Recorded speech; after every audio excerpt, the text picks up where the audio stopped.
Bismillahirrahmanirrahim. Assalamu alaikum. How are you, dear student? I hope so. You are all fine and safe.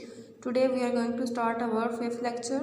This is your computer book. Now open page number 12. आज हम question number D answer the following question में अपने remaining answer जो है वो देखेंगे। हमने अपने प्रीवियस लेक्चर में एक्सरसाइज में ए बी सी पार्ट मतलब fill in the blanks MCQs और ट्रू फॉल्स सॉल्व किए थे और क्वेश्चन डी का पार्ट 1 एंड 2 दो क्वेश्चन जो हैं ये हमने कर लिए थे। आज हम क्वेश्चन नंबर 3 देखेंगे। क्वेश्चन नंबर 3 है हमारे पास, describe 3 way in which data can be processed. तो हम इसका आंसर देख लेते हैं। सो आंसर है हमारे पास, there are 3 form of the processed data. Number 1 sorted data, sorted organizing data according to some predefined criteria. The criteria may differ according preferences and the use of information. For example, a teacher may want a list of student name arranged in descending order of height. उसके बाद next heading है हमारे पास calculation. Numeric data can be use to perform a wide variety of calculation. फिर आ जाएगा group data, grouping mean placing data item in separate groups so that all member of a group have something in common. So यहाँ तक हमारे पास ये question complete हो गया। So next question देखते हैं हमारे पास क्या है। नेक्स्ट क्वेश्चन नंबर 4 है हमारे पास, what is computerised system, explain with an example. So अब हम इसका आंसर देख लेते हैं। आंसर है हमारे पास, a computerised system use computer and related machine to process data and make decision. A computerized system use computer and related machine to process data and make decision. Example है हमारे पास, computer can itself determine that the stock have fallen below a certain limit. It automatically send an email message to the supplier to send more stock. This shopkeeper has very little to do. This is a computerized system. तो ये हमारे पास computerise system की example है। Next question देखते हैं हमारे पास क्या है। नेक्स्ट क्वेश्चन है question number 5, what is information technology. Okay, the use of different manual and computerised devices method of processing data is called information technology. The use of different manual and computerised devices method of processing data is called information technology. Next question है हमारे पास question number 6, describe 3 advantages of computerised system over a manual system. So question number 6 का अब हम answer देख लेते हैं कि क्या है हमारे पास। क्वेश्चन नंबर 6 में हमने 3 एडवांटेजेस लिखने हैं। तो इसमें हमारे पास आ जाएगा speed, efficiency, easy to use.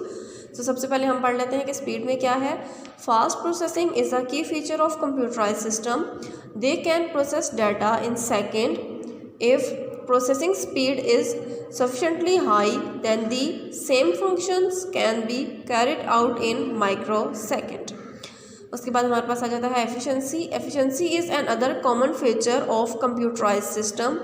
This result in error-free processing at high speed. Computer make fewer mistakes than human being and work for long period of time without feeling tired.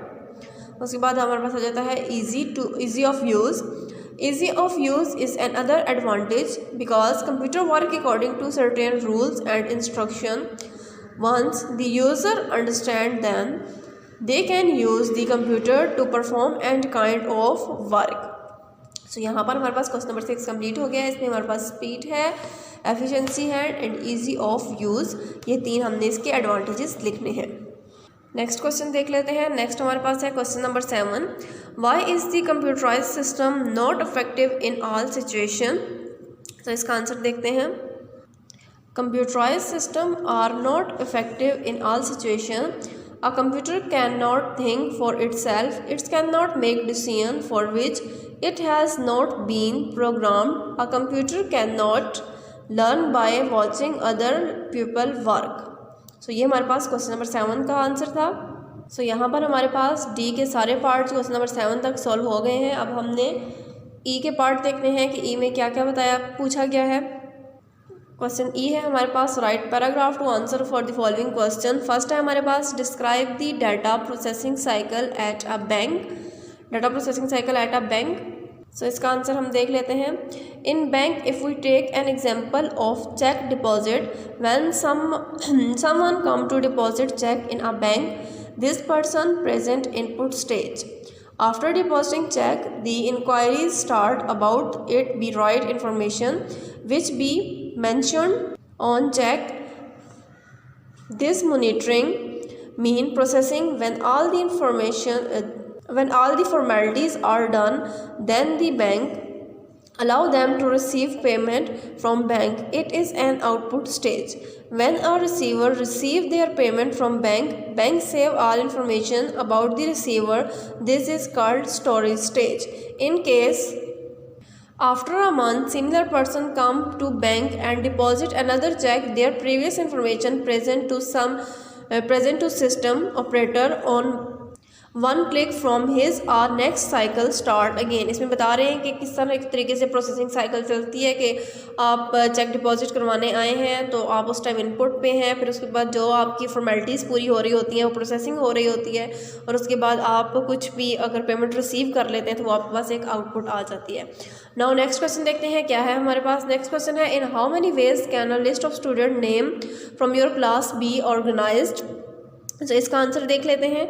In a school we can organise student list in many ways such as alphabetical order to their class section. If we make a list in alphabetical order then take a first start letter of a name, pull all the name rest with two, then B, then C, then so on. Like इन्होंने हमें example दी है, जैसे हमने पहले ए से start किया, अब्दुल्ला, अहमद, अली, फिर B वाले बुशरा, फिर डी से दानिश, ईशा, इरसा, ये सारे हमारे पास इसके एग्जांपल हैं।